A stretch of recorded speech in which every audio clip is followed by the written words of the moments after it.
అంటే గనుడు ఆచంట మల్లన్న అన్నారు. తండ్రి కొడుకులు ఇంట్లో ఉంటే ఆ మేనల్లుడేమో రాష్ట్రంలో కరువు రావాలి, వర్షాలు కురవద్దు, ప్రజలు చావాలి అని తమిళనాడు కర్ణాటక రాష్ట్రాలలో పోయి అఘోర పూజలు, క్షుద్ర పూజలు, చేతబడి పూజలు చేస్తున్నాడు. ఇట్లాంటోడు ఎవడన్నా ఉంటాడా? అధికారం పోతే ప్రజల సాగు కోరుకుంటాడా ఎవడన్నా? ఇంత సన్నాసులు ఈరోజు రాష్ట్రంలో ప్రతిపక్షంలో ఉన్నారు.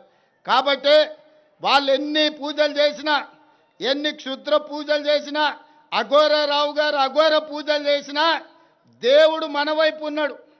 ఎందుకంటే మన ప్రయత్నానికి దైవ సంకల్పం కూడా తోడైంది. కాబట్టి ఎలినినో సందర్భంలో కూడా ఎల్లంపల్లి ప్రాజెక్టు నిండింది. ఇవాళ ఈ ప్రాంత వానలు పడ్డే హెలికాప్టర్లు వస్తుంటే సీనన్నని అడిగిన, మొత్తం ఎక్కడ చూసినా పొలాలలో చెరువులలో నీళ్లు కనిపించినాయి. నాకు సంతోషమైంది, దేవుడు మన వైపు ఉన్నాడని. ఇవాళ దేవుడు కూడా మన దిక్కే ఉన్నారు. మీరందరూ కూడా సోదరులు, మా సోదరిమణులు నాతోనే ఉన్నారు.